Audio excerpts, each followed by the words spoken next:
Nous avons aussi des épinards qui sont là. Monsieur Victor, on peut vous donner combien de temps pour voir le changement, ou soit le développement dans la ferme végane? Donc pour que la ferme se développe très bien, avec 2 mois en plus, disons en mars, au plus en mars, si quelqu'un vient ici, la personne sera étonnée de tout ce qui va se faire. Le solo est là. Oui. Donc, voilà le solo.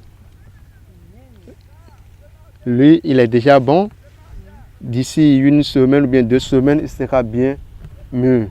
Là, on va commencer par l'enlever. Voilà aussi d'autres qui sont là. Voilà aussi d'autres qui sont de ce côté. Et il faut dire que c'est bon aussi pour les personnes qui ont beaucoup de sucre, d'en manger tout cru. Ces solos sont bons pour les diabétiques. Et c'est un fruit que tout le monde doit manger pour la santé, comme des papayes, comme des orangers, comme des manguiers. Et on peut manger ça cru pour une bonne santé. Épinards, bilolo et carottes.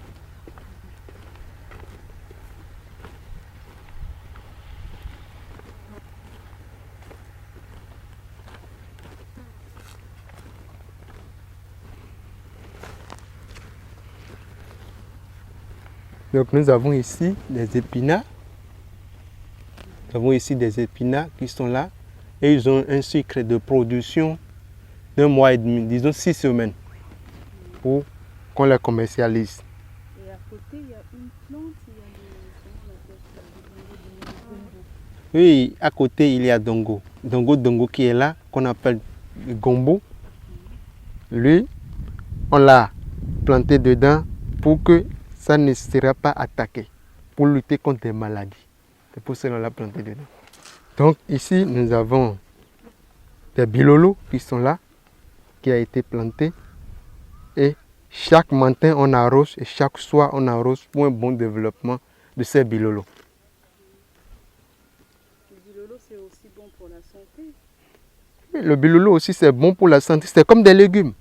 On mange le fruit et les feuilles pour une bonne santé. Surtout les gens qui n'ont pas des oligo-éléments. Parce que dans ça, il y a beaucoup d'oligo-éléments qui sont dedans. Ici, nous avons des piments qui sont là. Des piments qui sont là, qui a été repiqué récemment. 1 mois après, ils vont commencer par donner des fruits. Des fruits, et tout le monde va en bénéficier de ces fruits, de telle sorte que ces fruits, on peut les transformer en piment en poudre. Et après ça, on peut encore les utiliser dans d'autres aliments pour faire une composition des aliments que les gens peuvent consommer facilement. Ici, nous avons des carottes. Nous avons des carottes qui a un cycle de production de 3 mois. Et c'est bon de le consommer cru ou de le préparer, de le mettre dans la salade.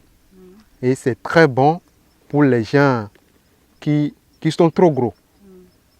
Et les personnes qui ont des problèmes de vision. Et aussi des personnes qui ont des problèmes de vision. Et ça traite encore beaucoup d'autres maladies si on mange ça cru. Et les carottes, on les plante comment? Il y a une graine ou il y a bouture? Ces carottes, il y a des graines. On utilise des graines pour planter ces carottes. Pour le faire, on fait d'abord une plantation, on draine d'abord. On fait d'abord le labour, on fertilise la planche. Après avoir fertilisé la planche, maintenant on draine. Après drainage des planches, on prend des graines, on met ça dans des petits poquets. Après avoir fini de mettre dans les petits poquets, on fait une petite étagère là-dessus pour arroser. Parce que ce n'est pas bon que l'eau de pluie tombe là-dessus. Ça gâte directement. Donc, on fait une petite étagère, on arrose.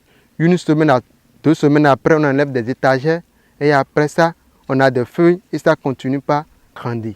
Et chaque matin et chaque soir, il faut arroser.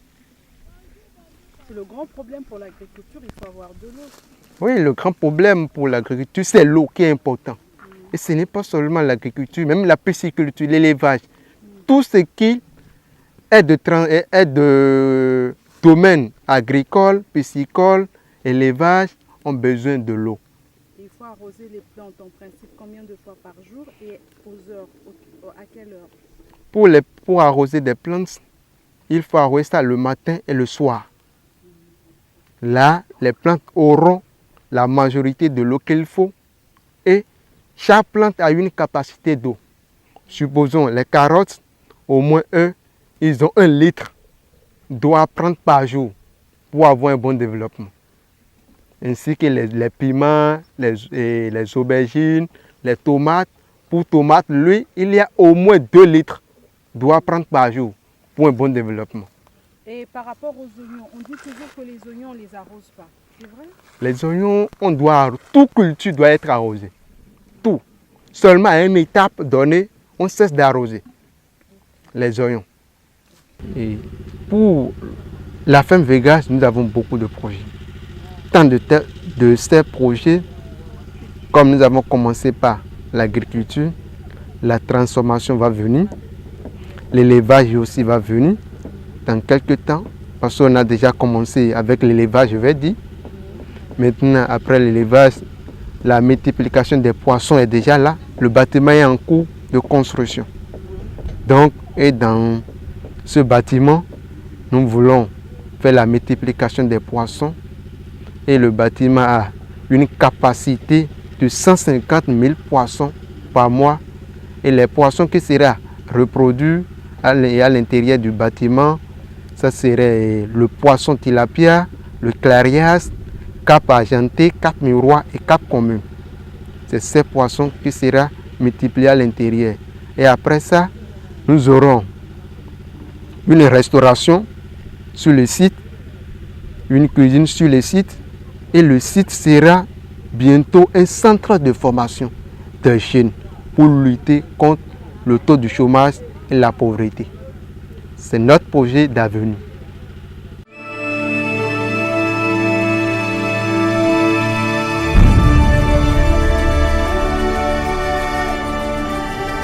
La ferme Vegas se trouve sur l'avenue du Polewanga. Se situe dans la commune de Nsele, spécialement dans le village de Kimpoko. Et pour la référence, nous avons Nécopole 2 et l'académie militaire. Et la ferme Vegas est là pour le développement de notre pays, le Congo. Pour que tout le monde pense sur l'agriculture, parce que l'agriculture est la base du développement. Et ça va permettre à toute la population de maîtriser un peu comment se fait l'agriculture, comment se fait l'élevage et d'autres bien choses.